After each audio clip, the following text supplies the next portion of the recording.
Tom Aspinall reiterated his stance on the John Jones incident in his most recent YouTube video, co-starring Patty Pimpleton. He claimed that Jones is retired and that the whole ordeal is now over. Aspinall doesn't appear resentful or prepared to let go. Additionally, he made a suggestion that fight news would be announced shortly. If it isn't John Jones, it will most likely be Aspinall versus Cyril. The next logical pairing is gone. This one is fire in terms of style. Cyril is among the heavyweight division's cleanest attackers. Although he does have some respectable jiu-jitsu, it is not as good as Aspinall's, and his ground game has improved. With his excellent grappling skills, quick hands and knockout power, he is the more well-rounded fighter overall. His petrol tank, however, is a major question mark. He hasn't advanced past the second round, in our opinion. Gan, on the other hand, has demonstrated that he can go 5 hard rounds without losing speed. We will learn a lot about how genuine Aspinall's reign can be if that fight is scheduled. However, it is unlikely that fans should wait for an announcement just yet. Since the UFC already has its pay-per-view schedule set for the summer and won't really need a new main attraction until September, the company isn't under any pressure to decide quickly on J. Jones, take away the title, or even make any official announcements just yet. You can be sure they'll make... It's all in the past now. We're moving forward. Everything's good. We can get fighting again. And I just want to get fighting, mate. Do you know what I mean? Must be fucking sick of getting asked about that, you know. It's, yeah, it's not the best. You know what, it's better now, because I do know what's going on a little bit. And I am going to fight soon, so that's nice. But for like the last kind of 6 months, I've just not known what's going on. Do you know what the worst bit is? It's like, you know this yourself, it's like money, fame, titles, rankings, all that aside, I just love fighting. Yeah, exactly. I just like fighting people. That's what I got into it for. I didn't get into it for anything else. All the other stuff is just like nice to have on top. I want to be the best fighter I can be. I love it. I'm in the gym every day. I just want to fight. That's been taken away from me for like nearly a year now, and that's got nothing to do with me, which is, it's a bit frustrating to be honest, but we are nearly over it now, which is good. The fact he's not stepping up and fighting yet, he's let the whole MMA fan base down. I couldn't have somebody else saying that they're going to beat me and not at least fight them. And then if I lose, at least I tried my best. In a recent interview with Kevin Iole, Kamaru Usman set the MMA world on fire. He publicly challenged Islam Makhachev to a showdown that would define his legacy. Usman claimed that a perfect pound-for-pound fight would be set up if both men prevailed in their next bouts. Usman versus Joaquin Buckley and Islam against Jack Della Maddalena. The past versus the present pound-for-pound king. Nothing is certain because both of their opponents are complete murderers, but if they survive, Kamaru thinks that battle would be the best method to end their life. An actual high-stakes conflict. To solidify both legacies without a shore, a battle between Usman and Islam would be enormous. Despite Kamaru's advanced age and physical decline, his name still has significant weight. He presents a special challenge for Islam, who has been destroying everyone at lightweight and is now aiming to win welterweight because of his wrestling background and championship pedigree, wouldn't be limited to ranks or gold. Two of this generation's best boxers would square off, both striving for greatness before the curtain. He's really done a great job with what has been presented, and obviously it's put him in a position to warrant a fight. You know, I'm excited for the challenge. I mean, there's a reason this is the marquee division in the sport.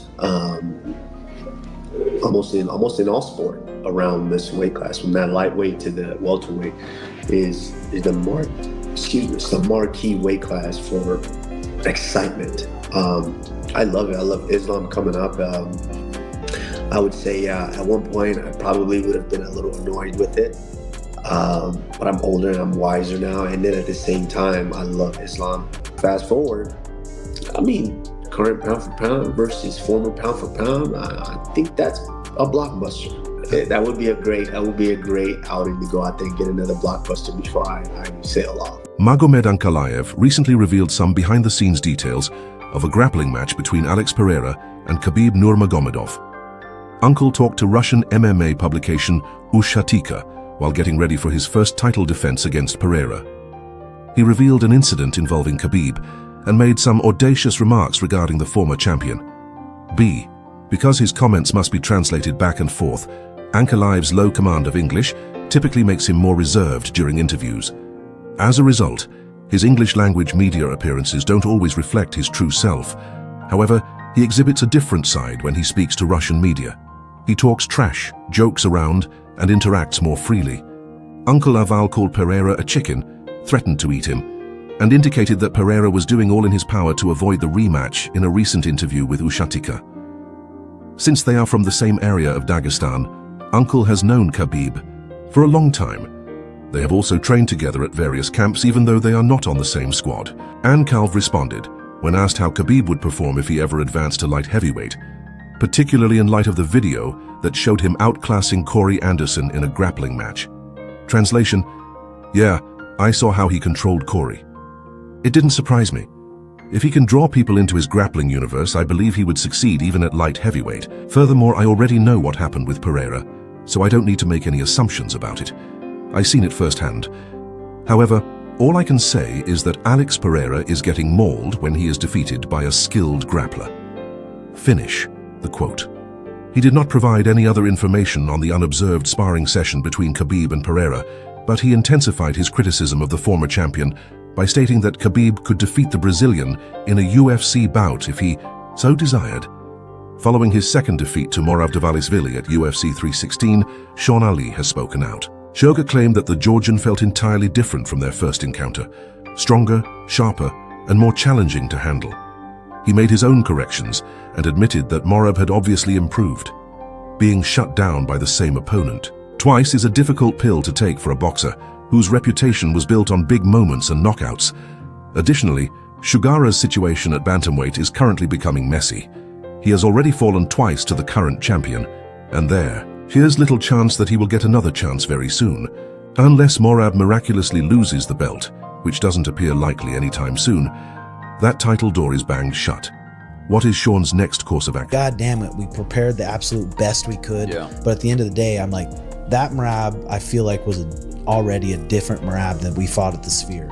Yeah, absolutely. The guy is a tank. He felt different. He's a goddamn machine. I definitely felt like this kind of nervous feeling that I'm not used to, just because how the first fight played out, knowing his cardio is so crazy, knowing if it hits the ground, like I knew I had worked on the takedown defense so much, I knew I was able to get up, but I'm like, I also know there's a chance that this fight plays out the same way it did. Like, so I was like in the back, I was more nervous this fight probably than I've ever been. Like, do you feel vulnerable? You're in the cage, like, all right, this motherfucker grabs a hold of me. There's a chance that I can't get away from this little fuck.